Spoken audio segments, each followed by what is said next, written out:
Forbidden Planet, an analysis by Sean McHugh. Forbidden Planet is a 1956 American science fiction film derived from William Shakespeare's late play The Tempest, written with screenplay by Cyril Hume, based on a story by Irving Bloch and Alan Adler, with entirely electronic music by Beebe and Lewis Barron, directed by Fred MacLeod Wilcox, produced by Nicholas Neyfakh, and made by Metro-Goldwyn-Mayer. It discusses the relationship between the never-changing absolute and the ever-changing relative modes of mind and reality in terms of their expressions as the intuitive and inward Dionysiac and the intellectual and outward Apollonian. These are associated with the functioning of the right and left halves of the brain. It's the greatest film ever made, with its fundamental cultural challenge to America and wider Western civilization in outlining their mistaken prioritization of the subservient Apollonian. By contrast, among other major world cultural groups, India, with its Hinduism and satellite Dharmic religions, rightly prioritizes the fundamental Dionysiac, while China and Sub-Saharan Africa make a less significant second contrasting pair. The film is then in the long artistic tradition of developed sexual experience providing enlightenment through the mind reaching its basis to find itself and being realigned away from purely relational or conceptual thought in the intellect. The Tempest is also concerned with its nature as a play, suggesting through the protagonist Prospero that art and its powers, as reflecting the mind's fundamental dynamics, become superfluous beyond a practical application of helping to find oneself within an alienated culture. It's Shakespeare's final and autobiographical play. Art with its creation of illusion ultimately leads to freedom from art and the constraints of mind and culture to live fullness of life. As with the play, there is an array of influences on the film rather than a specific prior source, including Hindu carnality and India's ritualistic thought, and discussions originating with psychoanalyst Carl Jung, who studied Hindu philosophy, of the self, the collective unconscious, and archetypal images expressing core aspects of the psyche. Ancient Greece and its analysis of the two modes of mind, along with its mythology, also predominate, with the Tempest featuring the central Greek deities of Apollo and Dionysus, and their natures represented by Prospero and Caliban, plus others in Roman forms, and as in the film, a neoclassical poise and balance. The film's historical setting is of America's position as the world's foremost economic power, becoming further established while the European empires declined after the Second World War. The social system seemed to be working, with living standards rising, while the Korean War was over and the Vietnam War yet to develop. Even 2 years before the space program began, the spaceship in the film reflects faith in the potential of American technology and innovation to achieve anything. Yet Forbidden Planet is in the fine American cinematic tradition of self-criticism and undermining of confidence in its topic of an extinct alien race of the Krell, whose end results of extraordinary technology, social development and thinking power was their destruction.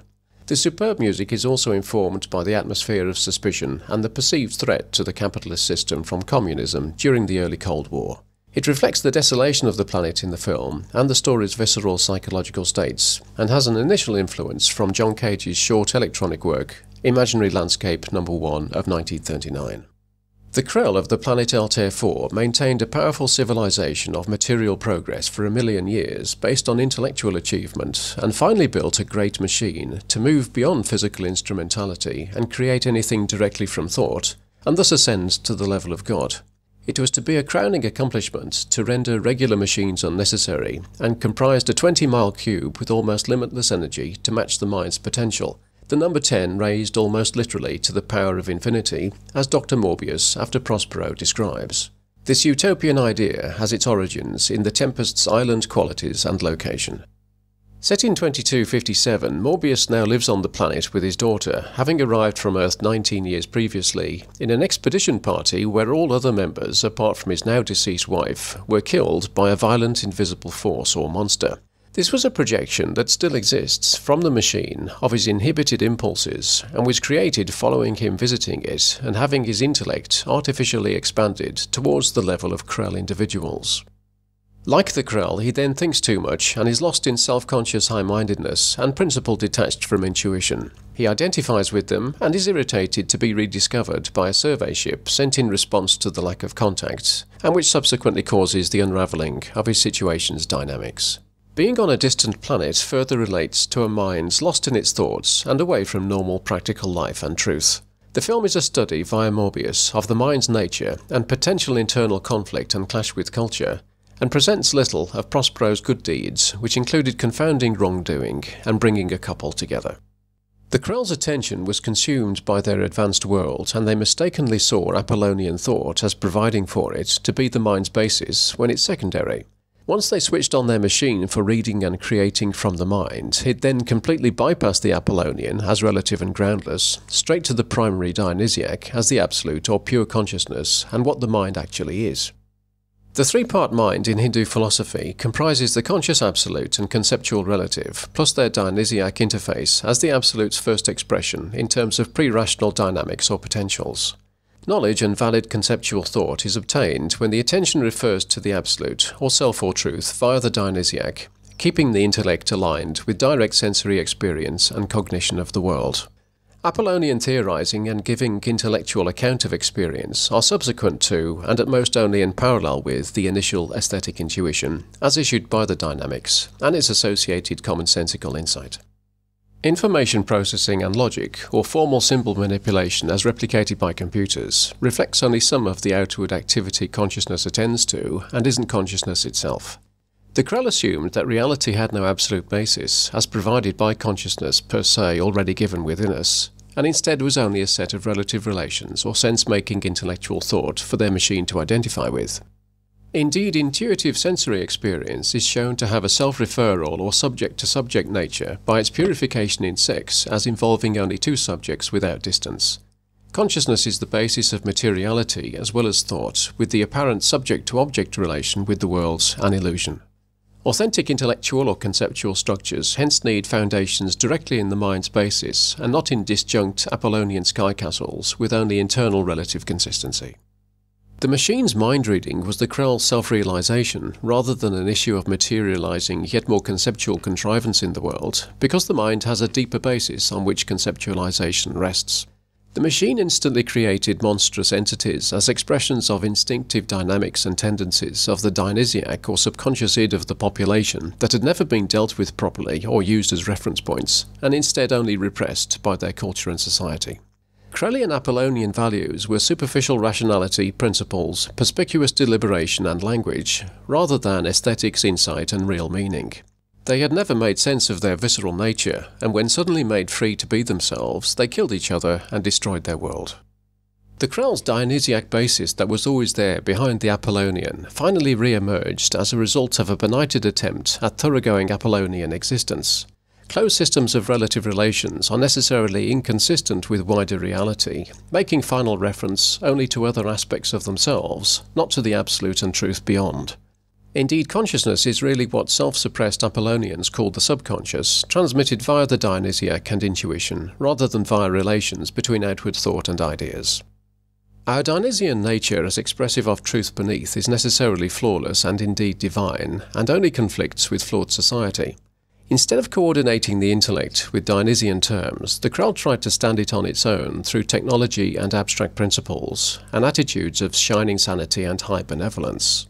They presupposed the Dionysiac as something to move on from, and hence to bury and disparage, and indeed Morbius describes the id as an obsolete term.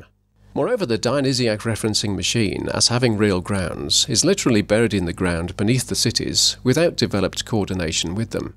Although truth is unforegroundable, Apollonian culture then tries with self-inconsistency to separate sex and primal experience away from life altogether. After mastering their own society as they thought it, they turned their attention outward and travelled to other worlds, but really needed to turn it inward and attend to their own contradictions and denials. The monsters that emerged from the Krell, and subsequently from Morbius, then seemed nothing more than violent, because the cultural environment wasn't coordinated with or organised around the mind as it really is. Only at the film's conclusion, with the revelatory orgasmic ends of Morbius and the planet, as representing the Krell and Western culture, is unity and authenticity of mind restored. The monsters disappear when their issuing person dies, or when they unite with them in more developed states of consciousness through sex, and the film leads to a unity of death and orgasm as the central manifestations of the absolute in relative life. Regardless of fabulous worldly advances, the Krell's real mental base never altered, articulated Apollonian thought always being underwritten by, and not ascendant over, the unitary self and Dionysiac beneath. They tried to focus on the for other relational intellect as though it has no final reference point, and ignored the for itself intuitive response as immoral. The Dionysiac's core expression is sexuality, with its self-referential and divine subject-subject relation, rather than regular worldly, other-referential subject-object relation. We issue from and return to sexuality, entirely defining our nature, all as the Dionysiac eventually re-established itself over the Crellian-Apollonian insanity. Morbius describes the Krell as all but divine, gaining material worlds, but their sexuality repressed, as the union of intellectual masculine, as literally resting on the intuitive feminine beneath. The grounds of the Apollonian in something beyond itself, however, suddenly spilled over in a revelatory act during a single night, putting an end to the Krell completely, all as good sex puts an end to the confusion and foolishness of the relative mind, not coordinated with the absolute or reference to truth. The absolute subject-subject relation subsumes the relative subject-object relation, making it clear that all things and all knowledge are hermetically circumscribed within consciousness, not conceptual framing, and indeed the Dionysiac machine stores all the Krell's knowledge. Pure consciousness, or Brahman in Hindu terminology, as the sexual union of absolute and relative and all dualities, is that knowing which all things are known, such that Morbius's studies into the Krell, or Prospero's books in the play, are transcended into irrelevance. Reality is a monistic spirit-spirit relation, where absolute consciousness and relative materiality have the same substrate, but with relativity in the dependent relationship. Aesthetic intuition leads reasoning, whereas in the Krellian assumed subject-object or even object-object relation, in their confusion of mind and culture, oneself and truth are lost to the mind. Morbius, with no love partner, wants only to study the Krell, but even after his 2 decades, the Dionysiac admits to no final intellectual understanding, and instead, in a moment of intuitive realization, he is killed by his own id monster at the end of the film. Likewise, the Krell met the revelation of death instead of sex on the wrong side of an aesthetic line they were inexorably moving down. Experience comes first, not theoretical constructions about it. Consciousness or the self is unmanifest, and not an object of intellectual knowledge or any great learning, but that which knows or observes anything, all as Morbius's monster is invisible, and only becomes partially visible when the visiting crew try to destroy it. Id means that in Latin, or it in German, descriptions for the indefinable subject, while its apparitions also correspond to periods of sexual arousal. Morbius's investigations are misguided and can't be concluded in that you can only be yourself on the immediate aesthetic level, not foreground yourself visibly to yourself. Real criticality is immanent, not based on objectification.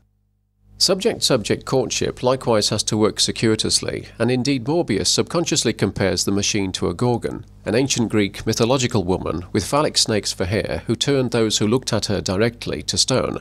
Morbius, in trying to escape the men's direct questioning here, parallels thinker Friedrich Nietzsche's metaphor of the Gorgon being provided as an attempted defense against the Dionysiac from the late 19th century. Moreover, in the Orpheus and Eurydice myth, the girl's heart becomes stony, with the man looking to her in trying to foreground sexuality and his relations with her and wider life, instead of being at one with it and only moving forward in the moment to seduce her and secure all things. The monster's invisibility, however, also reflects Dionysian desires hidden in Apollonian cultures. Furthermore, all knowledge, as structured in consciousness, and with the Dionysiac as a seamless interface between absolute and relative, means there is no epistemological gap to bridge between inner experience and outer world.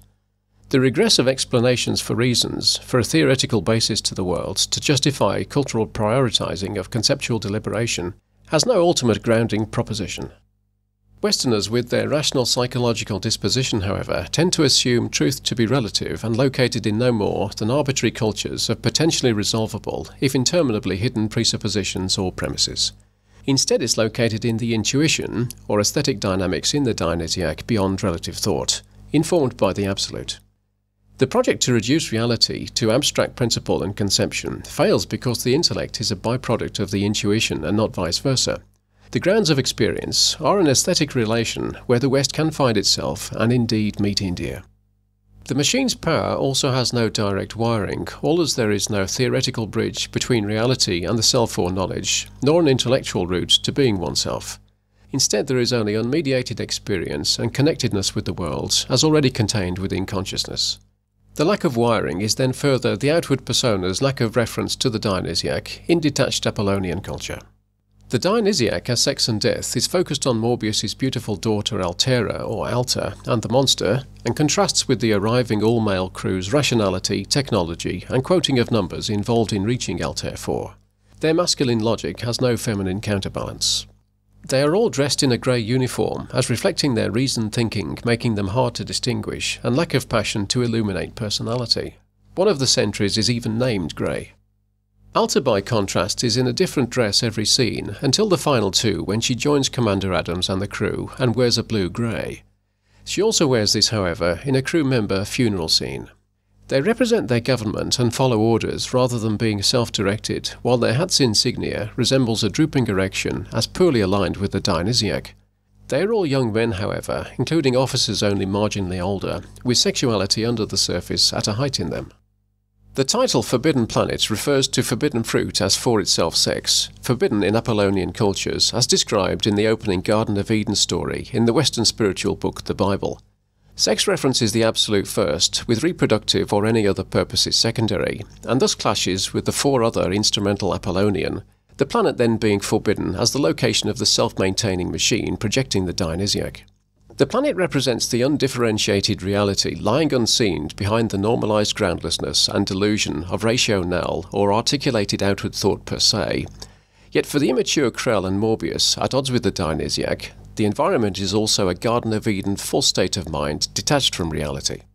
The star Altair is one of the closest to Earth at 16 light-years and the 12th of apparent brightness in the sky, and has featured in other science fiction works. However, it's now known to be larger, more massive, and much brighter than the Sun, and has a flattened shape due to a high rotation rate, which causes an uneven energy output and reduces the likelihood of life on any planets it may have. Morbius notes that the machine performed a minor alteration 16 years previously, in reference to the future events of the survey ship's arrival, even though its use of hyperspace reduces travel time to 1 year. Altair is the brightest star in the constellation of Aquila the Eagle, which is adjacent to the zodiac or path of the sun in the sky across the year, as the Krell were adjacent to an illumination of themselves. Astrologically, Aquila is ill-omened and represents threats from reptiles, the reptilian brain being an evolutionarily ancient central part of the human brain, responsible for the instinctual behavior the film is concerned with, and which threatens the rational mind. Moreover, Morbius has an astrological globe in his study, with a lion as the king of the beasts showing. The reptile here is the Garden of Eden serpent or snake as sexuality, while in Hindu astrology, Aquila is Garuda the humanoid eagle who preys on snakes in terms of the need for an unaffected relation with sexuality, and is also large enough to cover the sun and its illumination, reflecting the loss of sexuality and insight of the Krell and Morbius. Hindu gods and snakes are at one. The ship moving behind the planet creates an eclipse before flying down to prey on it, while in the play, Prospero mentions he is under the influence of a star. The fourth planet from the star also alludes to Hindu philosophy and its in-between fourth state of consciousness or pure consciousness without content, before its coordination with third or waking states of the relative mind to form the mature fifth state that Krellian culture failed to achieve. Fourth state is only experienced in the restful alertness of meditation and parallels the deistic non-intervention of God as paralleled by the machine's inactivity yet vitality between the Krell catastrophe 200,000 years earlier and Morbius's arrival. The planet's atmosphere further has a higher oxygen content along with lower gravity than Earth, reflecting the Dionysiac's percolation into the mind, making people high and light-headed. All the Krell cities and towers of steel have long since crumbled back into the ground, expressive of even the heights of the intellect falling back when not properly aligned with the nature of the mind and reality. Yet the great machine for projecting from the absolute via the Dionysiac remains in a perfect as-new and energetic condition. It is self-sustained and maintained by its own energy source, all as consciousness is self-sufficient, self-effulgent and self-renewing, dependent on nothing. That on the surface which was created has disappeared again, but that beneath which creates persists unaltered. The Krell failed to notice as they were building their machine that its concealed and timeless sexual characteristics had no connection and were at odds with the transparent and transient, well-mannered characteristics of their thought and culture, and which they assumed it would focus on as the mind's basic nature. They unwittingly tried to objectify and banish the Dionysiac underground with their machine, when it was their own inescapable nature. Morbius shows his visitors one of the machine's laboratories and demonstrates its mental projection capacity with a plastic educator, or what was for him a brain booster device. It substitutes for the expanded understanding or education from developed sexual experience. Instead of unifying objectivity under subjectivity through the relations of two subjects, it artificially manifests objectivity in immaterial terms. Rather than the world seen or projected by the subjects secure in themselves, it is projected and controlled by a proxy machine of intellectual construction. However, the educator provides the user with a tilak forehead marking, all as the third eye of the self of the major god Shiva, and as signifying Hindu spiritual seekers. The projector's 3 prongs to the head compares with the 2 + 1 eyes. The educator first assesses the operator's intellect, the Krell presupposing its importance, but because the intuition underlies it, the gauge is in the form of a phallic tube disappearing up out of sight, comprising a covering with a shape inside moving up and down, and positioned behind a triangular casing as the vulva, with balls on extensions on either side. The pointed double tetrahedron case, as the first geometrical solid, also reflects the one-pointedness of mind coordinated with the Dionysiac, and one-pointed orgasm. The educator is plastic in that the genitals change shape and expand on arousal, while its calibrations suggest the men comparing virility. The educator evaluates Lieutenant Ostro's intellect as less than half Morbius's, and Commander Adams's less still, in reference to the mind coordinated with the intuition being the more important criterion to command oneself, and with Morbius in fact seeing the least clearly. In The Educator, Morbius provides an image of Altair as an instance of Dionysian desire for the men, while making the excuse of choosing a familiar subject to start with to save time and halting in his speech, when he knows what the machine will in fact only respond to. The phallic indicator rises while the surroundings light up, and he explains that Altair is alive in my brain from microsecond to microsecond while I manipulate, referencing fantasizing about a girl during unsatisfactory masturbation in an uncoordinated state of mind that hasn't united sex with the rest of life. He finds it something of a strain, as an older man finds sex. He hurriedly advises that they might be killed if they tried to use it, fearing they'll see that the machine selects for erotic or other visceral imagery. A knowledge console is nearby, perhaps for the educator user to select something to project, but it wouldn't work. Indeed, the educator killed Morbius's ship captain, and Morbius was lucky to survive, while it had the effect of expanding his intellect, if not his intuition, again providing a parallel with sex and death as revelation. Moreover, Brahman as consciousness, while its Hindu phallical expressions, means to expand. The machine is configured for Krell-level intellects, and hence currently only projects a monster from Morbius. One of the consequences of the epistemological search in philosophy for an intellectual basis or theoretical framework for knowledge and truth being undermined in the decades up to the film is that articulated or discrete moments in time are also impossible. Consciousness constantly renews itself as though across microseconds, rather than being part of objective relative materiality. All as aesthetic experience at the heart of our relation with the world is immediate and immanent, rather than first understood by given formal structures. Centrally, the man's actions in seduction have moment-to-moment justification without reference to any wider reasoning or agreement from the woman, while sexual response is immediate, ever-fresh, and constantly renewed by itself through iterated movements. Later in the sexualized ending, Morbius accesses a vaginal door with the combination lock, but Adams jumbles it. Seduction doesn't work in terms of a series of pre-programmed actions, and instead from holistic understanding. The power units that he shows the men are likewise accessed with a combination lock. Moreover, he often speaks using prepared and contrived lines, such as his opening words to the visitors, all as an uncoordinated young man might to a girl. He says and uses overblown language, and touches his nose despite his intellectual stature.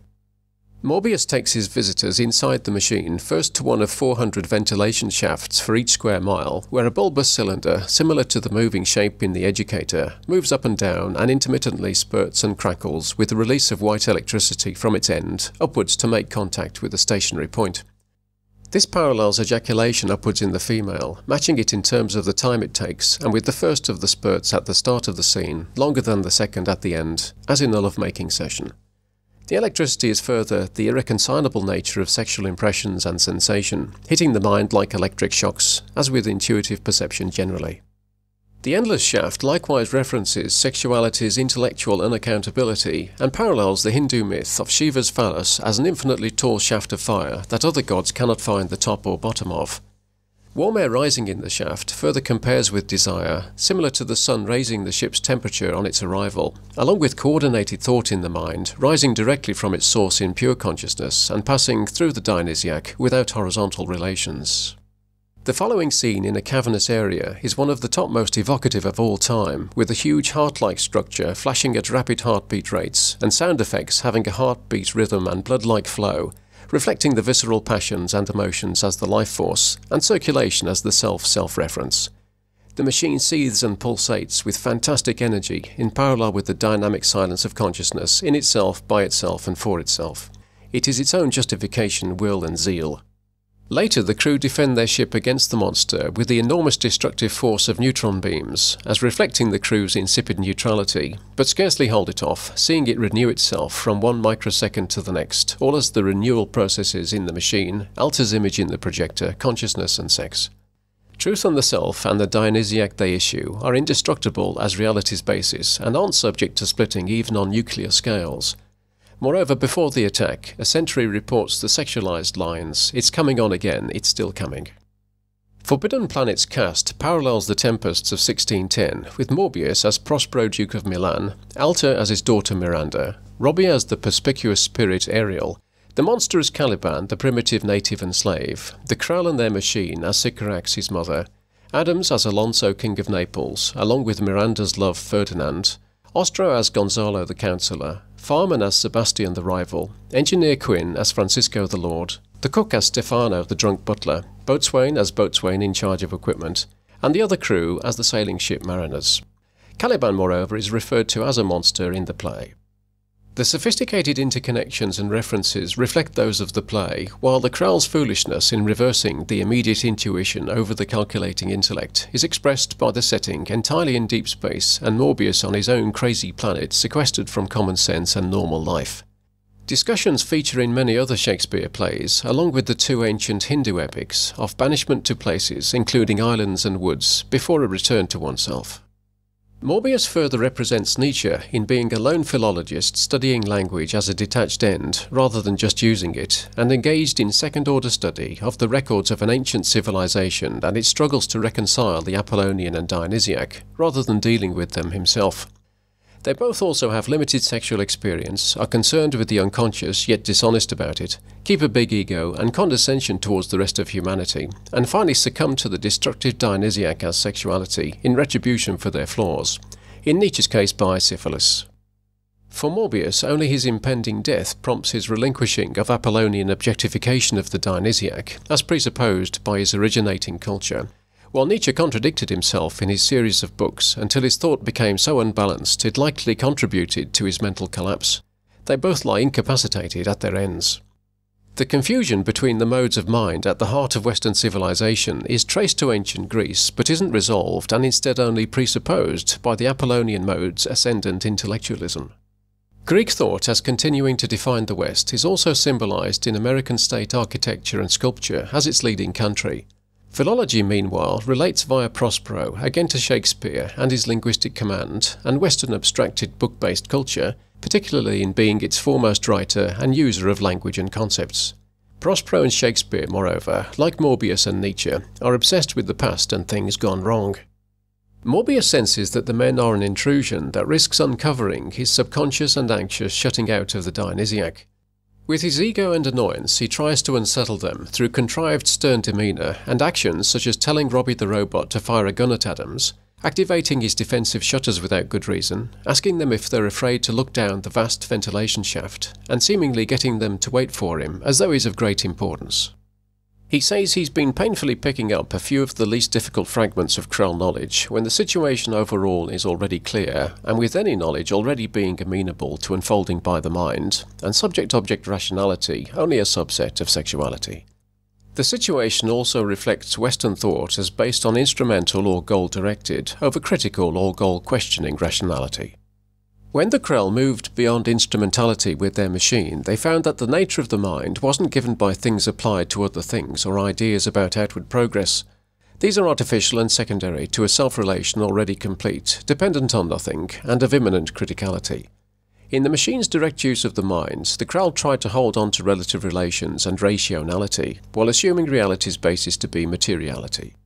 The Krell's moment of triumph and tragedy, as Adam says, that destroyed them, by contrast parallels the orgasmic unity of absolute and relative relations through giving and taking. It further echoes Greek tragedy plays that Nietzsche studied, while Morbius provides an ancient recording of Krell music in reference to its use in the plays, where actors, as groundless Apollonian individuals, emerge from, strive against, and then return tragically to the Dionysian background singing chorus. Morbius plays his own music in the film as his own play. The music further parallels the views of Nietzsche and his contemporary Schopenhauer of music as the Dionysiac central artistic expression, with the material medium of the score being entirely sublimated into the flow and surge of the experience and intuition of sound. Music is then particularly important at the film's sexualized conclusion where truth is revealed, and moreover The Tempest has the most instructions for music of Shakespeare's plays, reflecting its concern for the flow of deeper dynamics of mind. Morbius plays the recording via a device shaped as a pink phallus with surrounding hair, and in 3 parts, analogous to Hindu phallic lingams, embodying the 3 principal gods and levels of mind, further reflecting music's links with the Dionysiac. The phallus as a flute playing music is also depicted in Greek and Hindu myths of Dionysus and Krishna, as well as in Mozart. Nietzsche outlines the Dionysiac and Apollonian concepts in his first and arguably most important book, The Birth of Tragedy of 1872, with many of its ideas probably coming from his older friend, the opera composer Richard Wagner, in the 1860s and 70s, who reassessed the Greek efforts for artistic balance. In Wagner's operas, the orchestra replaces the Greek chorus as the ineluctable Dionysiac and truth in the flow of life, which the vocal lines of the characters comment on or try vainly to resist. His largest work also uses the Greek format of 4 linked tragic plays. These colossal works evolve under inherent impulses to dissolve traditional, externally conceived construction processes, balancing relative Apollonian under absolute Dionysiac, where linear thought gains a holistic grounding and hence also extraordinary conviction. Falsely framed subject-object critical distance is eliminated in the surging sexual intoxication and immediacy of deeper logic to provide union and maturity of mind, and makes these works some of Western civilization's greatest achievements. His masterpiece Tristan and Isolde of 1859, based on an ancient love myth, also compares with Forbidden Planet in sexuality understood as our unfathomable essence, regardless of any repressive situating society, and culminating in a combination of orgasm and death for the protagonists. Its central and final sex scenes compare with The Machine Visit and Morbius's Denouement, while the progressive deaths of the opera's other characters compare with the crew deaths and contrast with The Tempest. The opera's unflinching sexual and psychological depiction is also reflected in the film music, while its dark tone colours further compare with the film's largely subdued lighting and intense and oppressive quality. The opera, film and play involve ships at sea in parallel with human searching and a mental storm or tempest in Tristan, Morbius and Prospero as they try to make sense of the Dionysiac and Apollonian. All are innovative landmarks and influential in many ways for later works. The phallic music device on his desk later appears resplendent in front of him, next to his or Prospero's old books, as he speaks about Earth only being ready for parts of the Krell's knowledge as he sees fit. This is his, Nietzsche's, and the Krell's and West's twerpish pomposity issuing from the prioritization of formal learning, along with art as life's dynamics abstracted from life, instead of directly lived life that places knowledge in a mature mental context. His perspective and scholarship are calculated and disconnected, instead of intuitive and whole. Other references to the Greeks include the monster's footprints showing it to be an impossible combination of animal characteristics, after the mythical chimera, comprising a fire-breathing lion, a goat and a serpent. In contrary to Nietzsche, everything godly does not run on light feet. Truth and sex are inward and intellectually murky, not transparent and decorous. The chimera was an omen of shipwrecks as in the play, along with disasters as in the film, especially from volcanoes with their sexual connotations. The 3-part monster further compares with the 3-part phallus.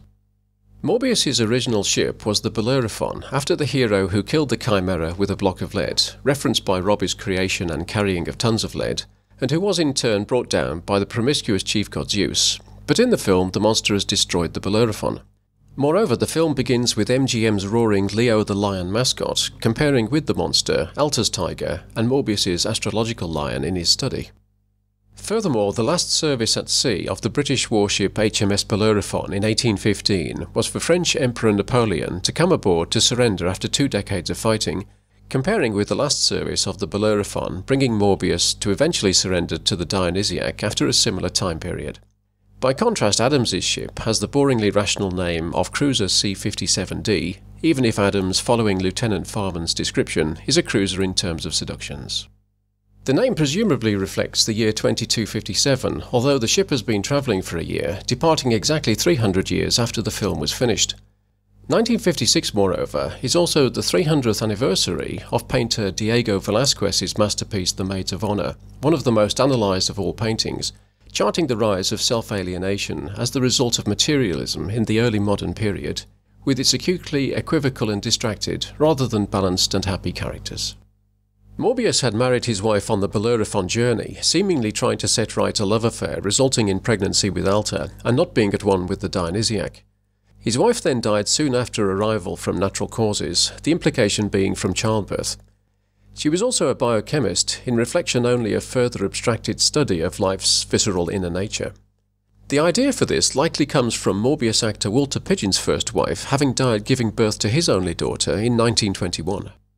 Christianity is symbolized by a fish, as connected with an ancient Greek acronym, and Morbius's residence displays several desiccated fish, suggesting that the fishing for men of self-controlling principle and sexual repression is undermined here, particularly alongside Nietzsche's critique of Christianity. However, fishing also suggests seeking for the best man, Adams triumphing over the situation and winning Altair, while 5 of his crew are killed. Fish further swim unseen underwater, as sexuality and the self are hidden beneath the mind's surface. Morbius saying that he feels the monster lurks close at hand, sly and irresistible, waiting to be re-invoked, as it was for the Krell and is for Western civilization on the cultural level. The Dionysiac waits for Morbius to find coordination with it and be himself again, free of confused conditioning and fake conciliatory strategies, where the Apollonian remains governing the mind. The Christian crosses he's provided his co-workers' graves with also indicate he's bringing his home culture with him.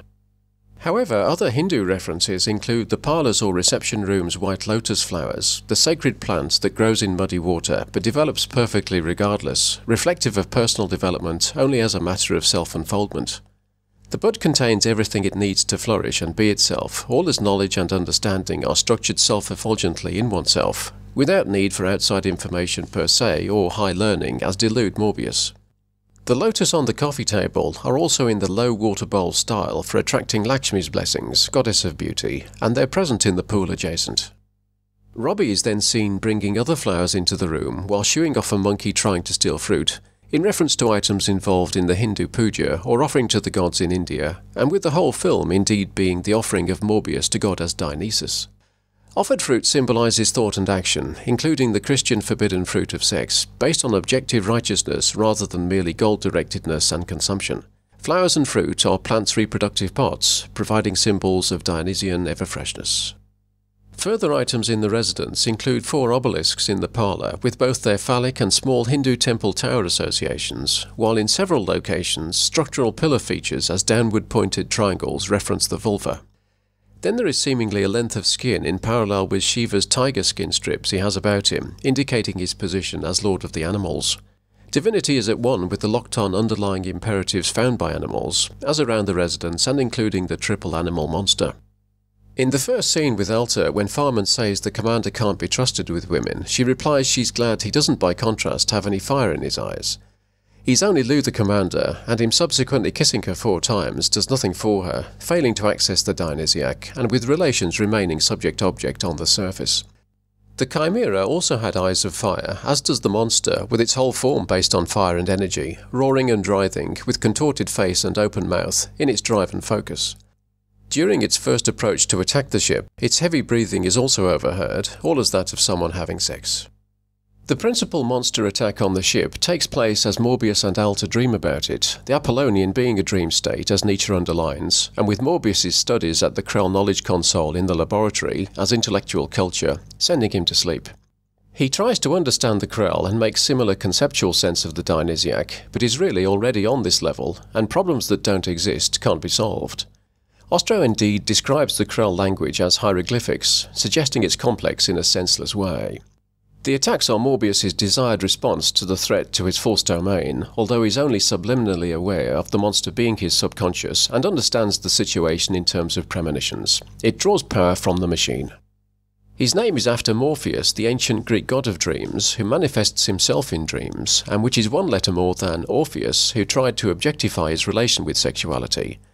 Morbius also suggests morbid as mentally unhealthy. Altair, meanwhile, describes her dream in the sexualized terms of, there was blood and fire and thunder, and something awful was moving in the middle of it. Quinn likewise describes the monster from its footprints as a nightmare.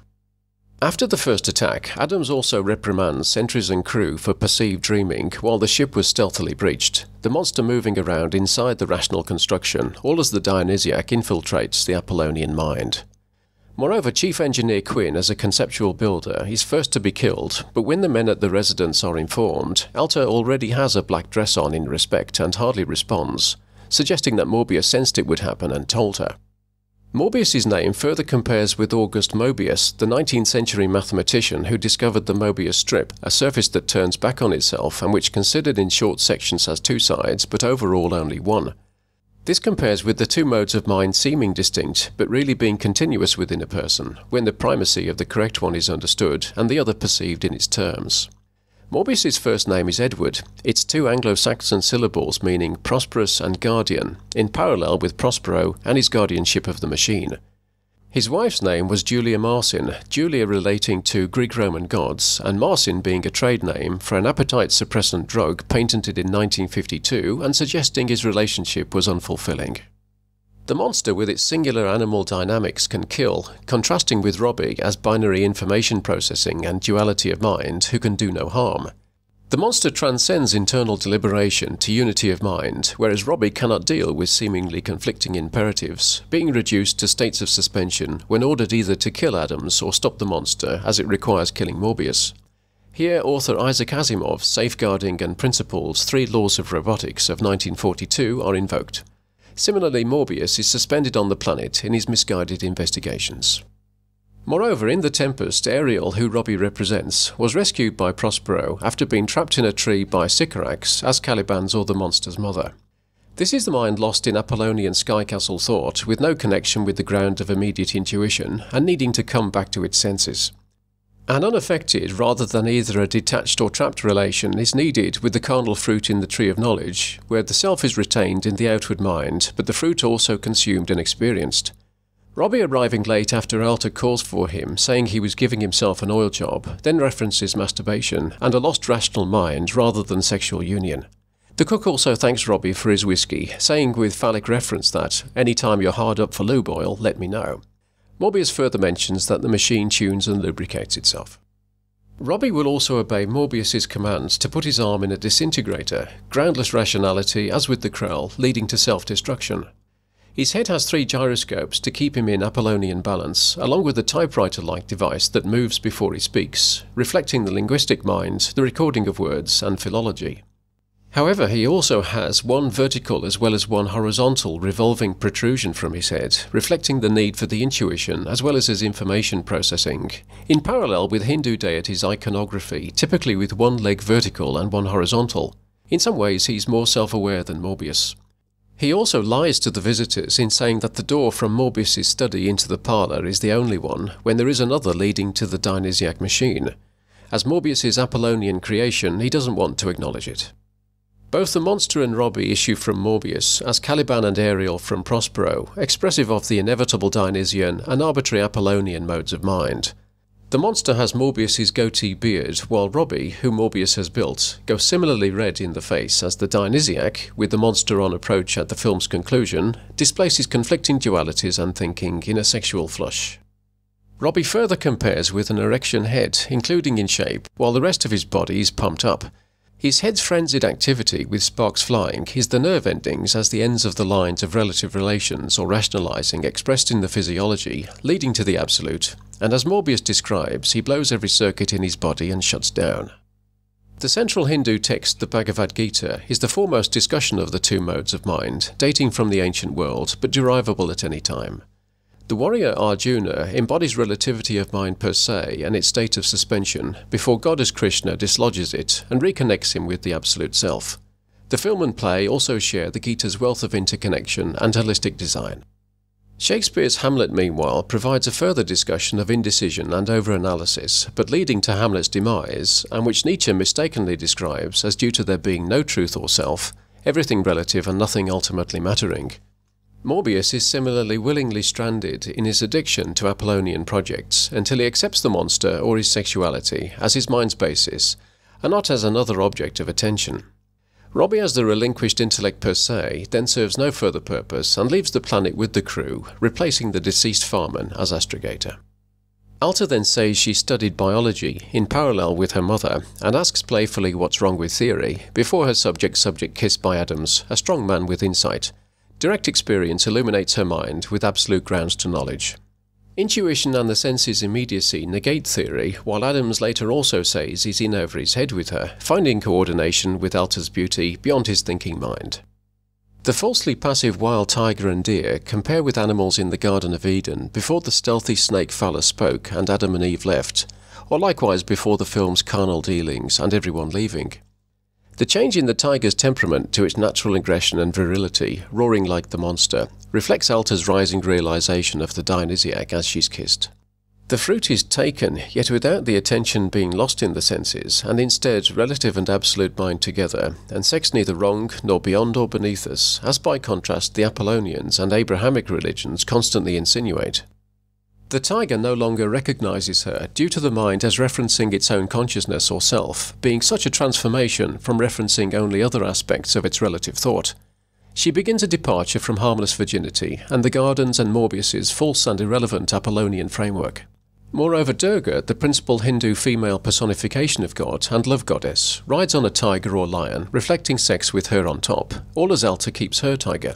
Durga's consort Shiva also wears a tiger skin, while nearby, a green plant compares with Tulsi, a plant as a Lakshmi avatar. Adams's prominent gun and its firing at the tiger near the end of the scene symbolizes his prowess and ejaculation, with the tiger's disappearance the quelling of desire. The old trees here parallel the tree of knowledge, for sex has knowledge of and equality with God, while Alta's first man is Adam's, Adam being the first man in the garden.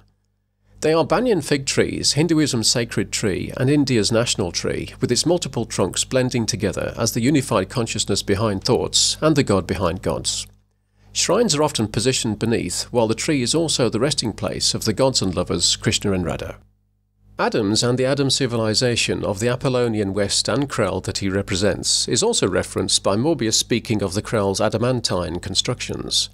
Adam is related to adamant, with Morbius being adamant that intellect-based mentality is correct. Moreover, the planet as colonized and the ship coming back to check suggests cultural imperialism and proselytization to push belief systems everywhere in order for biblical peoples to feel less threatened by alternatives. And in expressions of Morbius's opposition to the Dionysiac, he throws a piece of fruit into the disintegrator and gets Robbie to destroy a plant called an Altair fruitex. Western culture and its Christianity presuppose that the mind's natural state in touch with its sexuality is unnatural and something people have fallen to, with the fruit as offspring conceived in sex, making all humanity ludicrously condemned before birth. Our capacity for maturity and autonomy is denied, these being opposed to both the culture's and organized religion's hierarchies of power. Instead, it's Apollonian culture that is fallen, and sex is to rise back to our real state, directly accessing divinity without need for deference to presumed authority or priestly intermediaries. Alta's maturity with Adams and departure from the cosseted and sickly garden work out all fine, correcting the civilizational and Christian, Islamic and Judaic deception. In Christianity, the Dionysiac is presented only in terms of a horrific narrative and imagery of torture and murder of a virgin whose mother was a virgin and presumably father and stepfather. His mother provides a virginity goddess, foolishly denying her sexuality and treading on the snake. In Hinduism, by contrast, all the gods have love partners. There are gods and goddesses of desire. The highest gods are praised as the sex organs, and temples are covered in erotic sculpture. Both the tempting Eve and ominous Chimera are female, reflecting the greater confusion men have over sexuality due to rational and outwardly relational masculine psychology. Alta as Eve tempts the men, while her asking what a bathing suit is before changing clothes references Eve as unself-consciously naked. Adams also says, "Oh murder," in parallel with sex and death. For her kiss and transformation, however, she wears a full-length Greek stola dress to hide her natural self but charm Adams, after outwardly complaining to Morbius about Adams berating her for her clothes while really being attracted to him and his powerful position. Truth and her Dionysiac core lie beneath superficial appearances, thought and Morbius. For the penultimate scenes in the residence, she's in another Greek-style outfit, also appearing with a Greek statue in the background. Liquid is also the Dionysian state of matter, with Altair swimming, Aquila relating to the prefix aqua for water, and Robbie supplying the cook with 60 gallons of whiskey for drowning the Apollonian mind, in reference to Dionysus as the Greek god of intoxication and overabundance. The Dionysiac, purified at orgasm, likewise overflows the intellect with fluid release, while to allow the men past Robbie and his fixed rationality, Altair tells him, "Emergency cancellation Archimedes," recalling the Greek thinker who euphemistically spilt his water in a eureka moment. The machine, meanwhile, has vast klystron relays to amplify brain microwaves, klystron being Greek for wash over, while the Apollonian crew also use a klystron transmitter, but by contrast only to exchange concepts in communication with Earth. As the Dionysiac is irrepressible, however, the central part comprises a phallic tube positioned onto a device for pumping power and comparing with the plastic educator. It's made from solenoids as being magnetic when carrying electric current, and borrowed from Adams's gyrostabilizers in parallel with Robbie's, and hence undermining balance, while accelerator circuits are also used. The tube is called a frequency modulator, all as sex changes a person's disposition, and Quinn remarks that any quantum mechanic would give his life for a chance to fool around with it, referencing sex and death again. The transmitter first needed to use the ship's power source or core and be installed in a bunker in the ground like the machine, but instead it uses shielding around it provided by Morbius to remain above ground, all as Morbius's thought detached above his consciousness beneath. The shielding is also his desire for barriers around powerful communication between two parties, reflecting his separation from sexuality. His monster then sabotages the solenoid phallus, but ultimately contacting Earth wasn't necessary. Towards the end, as Adams describes the mind's Dionysiac basis, Morbius asks why he hasn't seen this all along, all as the subject-object virginal mind in Apollonian culture fails to provide self-knowledge or be itself and see common sense. Under Morbius's frustrations, the monster then comes to kill Adams and Altair with him, on approach knocking over trees, reflecting the irrelevance to its self-supporting state, even of the tree of knowledge for transcending the Apollonian to that state. Adams saying "that thing out there, it's you" references the euphemism of thing for penis in Hamlet, and the genital sense of separation from oneself as the need for coordination of mind. Moreover, the monster dismembering people comes from myths of Dionysus being torn to pieces. The monster, as the fundamental Dionysiac and infinite potential of consciousness beneath, is peremptory and unstoppable. It draws on the machine's power in orders of magnitude approaching infinity to readily melt through a 26-inch thick and 6-layered pure Krell metal door, their almost indestructible Apollonian building material and otherwise insurmountable barrier. Actress Anne Francis as Altair, and providing a focus for the Dionysiac, was 26 in the year of the film. The most impressive and durable outward constructions of mind are negated and demolished as nothing. Previously, Adams fired his Apollonian ejaculating blaster at a similar door to no effect, its stairs leading up also being in two halves as either side of the vulva. Earlier, Morbius mentions that the triangular doorway arch form in the machine building is characteristic of the Krell's physical nature, meaning the female opening and their ineluctable sexuality. Him then walking through a series of them also foreshadows his twin self in the tunnel at the end. Energy supplied as transcendent to materiality, in being that required to do anything with materiality, compares with consciousness as the encompassing awareness and controller of materiality. The tremendous door follows intimations the Krell must have had of their own Dionysian power coming back to them via the machine's construction, and compares with the defensive shutters Morbius built. Krell metal and many of the surfaces in the laboratory, in line with the crew's uniforms, are an uninspiring but brooding grey. The door is onto the laboratory, with its knowledge console and educator as the thinking mind, but dark and triangular, with a series of frames leading to a short tunnel with a T-junction, plus angular sides, analogous to the vagina and bent legs. The triangle, however, is based down, as with the educator casing. The shuttle car to the machine's interior also leads from the laboratory, all as sexuality directly connects with the mind. The monstrous phallus fills the door, has a red-hot bulbous area distorted on one side, Adams saying, "It's going to be coming right through that door, all as coming into a woman." The phallus's dimensions also epitomise the man. Moreover, the sex organ's depiction includes the view of a pillar on a base at the end of the tunnel to compare with the Hindu temple idol enclosure and its framing and phallic lingam or deity inside, expressing the union of sexuality and divinity in a culture of more secure grounds. The door also references a woman's rejection of reasoned advances, her door indeed being impossible to penetrate from seduction in terms of the objectifying and foregrounding mind. Morbius is very surprised to find it can be overcome so easily, yet problems for the mind coordinated with its own consciousness and intuition have no meaningful existence. As orgasm approaches in the climactic scene, the thinking mind is overwhelmed with its own grounding in infinity beyond intellectual construction and Apollonian culture.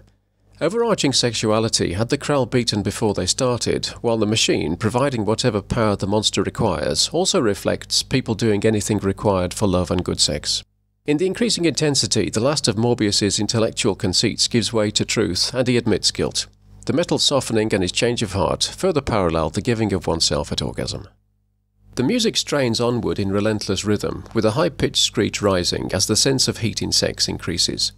The red area suddenly turns white-hot and semi-liquid for a few moments, white semen moving ready to ejaculate, before breaking through first above the center in a fiery eye shape. This is followed by two tension-releasing sounds in parallel with the first part of orgasm down to the dual feet, removing the final dissonance before unity. The composers, moreover, say that their music compares with how life forms function psychologically. The first white liquefied material falling parallels the sense of sudden melting before the rest of the door is destroyed from a vertical opening with fantastic power, accompanied by spurting sounds. The laboratory as Morbius's intellectually lost mind is breached by its real nature as infinity and the intuition's global reference, and he literally sees the light. With Adams, Robbie and finally Altair telling him, he accepts the monster and sexuality as himself, all as Prospero says of Caliban, after most of the play disparaging him and praising Ariel. "This thing of darkness, I acknowledge mine."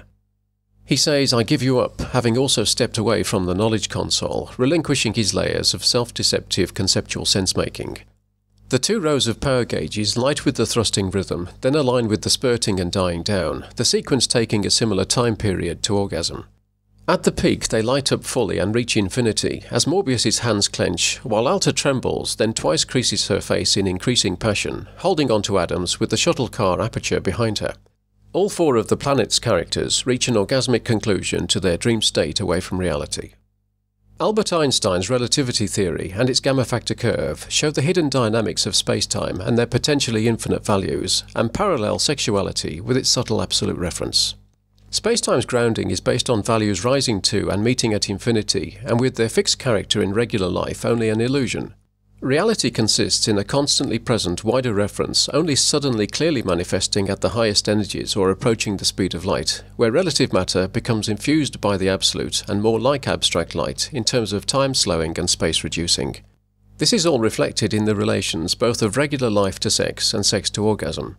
The power of consciousness or truth is infinite, but must align with its immediate subsurface expression as sexuality and the Dionysiac. As Ostro indicates, in the Apollonian sense, Morbius and the Krell were too close to the problem, and in the Dionysian, not close enough. Morbius finally gains transcendence, startled and surprised, beyond the mind defined by take and give, and all other dualities and ratios in sex and life, but it costs him his life. He literally comes back to himself, others and the world after many years, the subject-subject relation re-established and the Dionysiac in balance, but has only moments to live. The nature of enlightenment as returning to oneself is also reflected in the character's return to the laboratory. He sees his Sky Castle world and studying as wrong-headed and obsolete, and his only other act is to overheat the thousands of thermonuclear reactors powering the machine to destroy it and the whole planet, in parallel with the mind and body overheating to orgasm. The chain reaction as irreversible, along with the machine as unable to be shut down, also expresses the permanency of the mind's enlightenment. Morbius has described the reactors as the harnessed power of an exploding planetary system, and they become so with the tension-releasing sound rushing to another peak, and the Krell providing a warning for the West as the Dionysiac washes over their unaligned Apollonian knowledge and attempts at self-realization founded in the intellect. There are hence two orgasms to end the film following a long build-up, as often in sex, and as previously given in the ventilation shaft scene. Moreover, supernovas also cosmically reflect orgasm and maturity, with a star's temperature rising enormously before collapsing down to a very strong and secure neutron star, neutral beyond dualities. The sense of relief from neurosis, however, is tempered by Adams's concluding words, "We are after all not God," when it's only relative thinking and constructions that indeed aren't, not absolute consciousness. The Krell only needed to realize themselves on the outer levels of mind through coordination with the divine inner, all things having the same substrate. Their apparent glory, with its constraining laws and religion, is totally defeated by the Dionysiac and legitimate self. Instead of Adams's suggestion of the events as a stooping morality story, there is developed self-awareness, genuine critical thinking beyond surface paradigms, and spirituality in terms of holistic awareness. Humans are not born in a fallen state as the twisted Abrahamic religions hold, and instead it is society and culture that need their values revising. Without integrity and subtly self-alienated from ourselves, indeed we are the aliens. A film as an abstracted artwork, embodying as well as discussing the Dionysiac, rather than living it, however, presupposes such a confused, situating culture, and moreover its content lies under the surface of outwardly straightforward science fiction. Its superficial air of morality that appealed to the ignorant senses seemed to prop up rather than challenge Apollonian culture, yet its understated contradictions are those of the Krell creeping up on them. The theatrical release posters were contemptuously simplistic for the censors and uncritical audiences, featuring images of Robbie carrying an unconscious Altair, walking with his legs at an angle, and ringed planets, none of which are in the film. The film isn't what it seems from the adverts, and its contents isn't what it seems from its surface. All as truth and sex are inherent in situations but unstatable. The thought invested in Forbidden Planet is enormous, while all those involved responded superbly. Likewise, The Tempest can be received on simple levels, its powerful ideas as couched in ambiguous language, and with Prospero ultimately making only guarded appeal to the audience to endorse his acceptance of the monster Caliban as himself. Majority-rule Western democracies are dominated by the widest, lowest, and least conscious and capable social tier, who require basic worldviews and personal identity given from their culture, and hence require any critique within mass media products to be carefully hidden. However, art is only a compensating repository for the Dionysiac and intuition displaced by the intellect in Apollonian culture, and may be unnecessary if culture becomes better established in grounds congruent with human nature. Artistic manifestation of the unmanifest Dionysiac and absolute should be no more use than a well with water all around, as the Gita says. Forbidden Planet is part of the tradition of artworks concerned with the transcendence of relative to absolute mind through sexuality. There are numerous examples in the Hindu tradition, including sacred poet Alama Prabhu's Looking for the Light of the 12th century in a Shiva sect emphasizing phallic lingam worship. It discusses the attention's return to itself and elimination of false consciousness as the sudden dawn of a million suns, comparing with sex in the absolute rising through the mind to its sudden realization. Light, energy, insight and sexuality are already within us, while the planet's explosion also reflects Shiva as destroyer of impurity.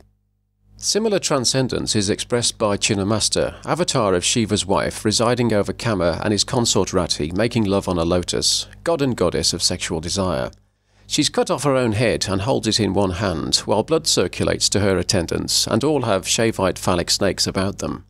The energy from the couple is an awakening that blows Chinnamasta's head off. Sexuality being on the level of Brahman is not only irreconcilable by the thinking mind, but beyond even the god's comprehension. Sometimes she has sex herself with Shiva, while dogs eat men's severed heads lying around to a background of fires, expressive of the wholesale passing away of purely relational or subject-object thought in personal development. The sun and illuminated sky further symbolize enlightenment, while her detached head also stands for the unaffected relation with life, the mind locked on to the intuition and global awareness. Western examples in myth include The Sleeping Beauty of 1697, where a girl and her kingdom, or her real mind and power, are awakened by a kiss. The Frog Prince of the 13th century, where a youth as a talking frog, not seeing how to proceed, persuades a girl to kiss or sleep with him to realize his natural royal nature. Beauty and the Beast of the 18th century, where a man is similarly transformed. And The Sorcerer's Apprentice of 1797, but originating in ancient Greece, where a deluge to drown in from phallic broomsticks created by an apprentice is only sorted out by a master. In music, there is Wolfgang Mozart's The Magic Flute of 1791, where a youth is lost in the distant land of his thoughts, pursued by a monstrous serpent or his sexuality, and has to pass trials to secure his goal. Piotr Tchaikovsky's Iolanta of 1892, where a blind princess gains her sight with her first lover. Richard Strauss's Ariadne auf Naxos of 1916, where a girl thinks love is difficult before the Roman version of Dionysus finds his divine nature through consummating his relationship with her. Wagner's Parsifal of 1882, where a youth is enlightened through a kiss to restore a religious order, and Tristan und Isolde, where sexuality necessarily triumphs over repressive Apollonian society. Other more negative discussions include Ovid's Pyramus and Thisbe of the 1st century BCE, and twice used in Shakespeare, where prospective lovers not at one with themselves and lost in reasoning think it's difficult to meet. Robert Stevenson's Jekyll and Hyde of 1886, where a man takes a potion to separate out and rid himself of what he assumes to be his secondary darker nature, but finds that it's his primary state. Shakespeare's Measure for Measure of 1603, where rules about sexuality again make no difference to it, and Mozart's Così fan tutte of 1790, where lovers quickly change allegiance. Then there are the films The Wicker Man of 1973, where a fool never sees the light and is sacrificed, Apocalypse Now Redux of 1979, where an intelligent man fails to make sense of the limits of rational judgment, and The Devils of 1971, where a priest's principles causes Dionysian execution. And in Chinese myth, The Butterfly Lovers of the 9th century, where a youth fails to see the real dynamics of his relationship with a girl because they can't be foregrounded. Moreover, in art music, Igor Stravinsky's The Rite of Spring of 1913, as the cornerstone 20th century work, proceeds under the dynamics of its material rather than wider pre-given framing or conceptualizing, to crush an entire tradition beneath its unrelenting dissonance and rhythmic drive. Then minimalism is a genre beginning in America a few years after Forbidden Planet, using iterated motives and patterns originating in Hindu classical music and comparing with the microsecond renewal processes and iterations in the machine, sexuality and consciousness. One of the finest examples is Michael Nyman's setting of The Tempest of 1991, titled from a sexualized line spoken by Caliban, noises, sounds and sweet airs that give delight and hurt not, and again aligning with music as the Dionysiac's foremost expression in art. Meanwhile, another key composer in the field is John Adams, sharing Commander John Adams' name. Forbidden Planet then influenced much later great science fiction. In the Martian Chronicles film series of 1979, after Ray Bradbury's story of 1950, revelatory scenes of the subject-object relations transcendence also take place in sexualized architecture involving vulva, dual staircase and legs, along with body, within the ruins of an ancient civilization on another planet, where humans come to perceive that they are also the timeless alien Martians. Moreover, the ruins compare somewhat with the mysterious Mohenjo-Daro ancient world ruins of the Indus Valley civilization that transmitted the Hindu understanding of the mind's nature. By contrast, the Star Trek franchise from 1966 onwards denies Forbidden Planet's insights into Western culture's problems with the Dionysiac and provides the marketable reassurance that it has none. The human Captain Kirk shows intuition and spontaneity succeeding over the alien Spock's rationality. Instead of warnings for continued prioritization of intellectual thought, this issue is consigned only to alien life beyond Earth. Star Trek pathetically desists from self-criticism and employs a fake bright tone where America can do no wrong. The discovery following Forbidden Planet is that any truth is way too much for the moronic but economically significant masses lacking criticality, and that lies are in demand. Moreover, the Adams actor Leslie Nielsen later becomes best known for comedy roles and making a fool of himself, having been specifically selected with the view to destroying his imposing stature in the film, again downplaying its enormous challenge.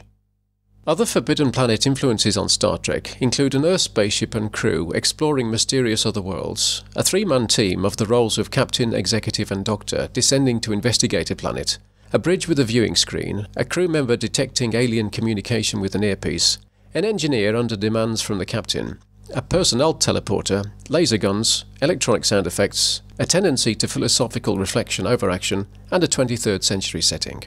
In contrast to Forbidden Planet, the missions have greater autonomy, and the crew wear different coloured shirts to indicate more individuality and creativity.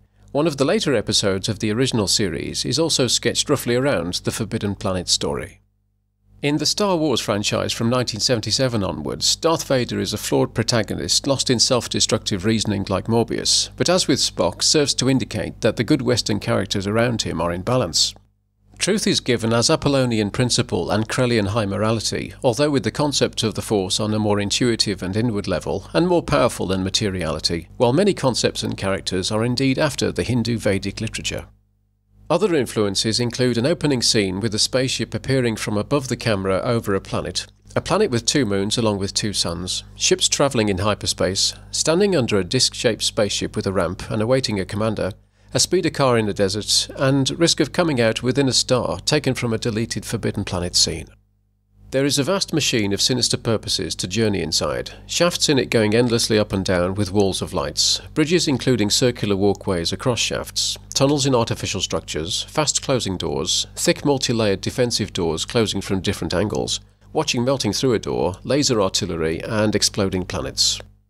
And there is further an older knowledgeable bearded figure later killed by the dark side of a force, an imposing robotic figure with a chest control box and deep commanding voice added to the soundtrack later, heavy breathing, a beautiful girl in a Greek-style outfit who is projected in miniature to onlookers' surprise, robots with comic aspects but giving faithful service, a humanoid robot fluent in a great number of languages, who then takes an oil bath, robots firing laser guns, a man at the end who finds himself again just before death after years of confusion and bitterness, and innovative sound effects including electrical discharges and booms for shaft scenes. In the Alien franchise from 1979 onwards, there is a setting all in deep space, a crew member killed by a life form on a visit to a deserted planet and given last rites, other crew progressively killed by it having no compassion, peculiar physical characteristics and been there waiting, along with tunnels in structures, and an irreversible self-destruct countdown from an overheating power source causing a great explosion in space. And finally, in 2001 A Space Odyssey of 1969, a geometrically shaped artifact is left underground on another world, in the distant past by advanced aliens, providing a symbol of pure mind and with an educational function. There are eclipses of the sun, and scenes have complex background references. Any questions?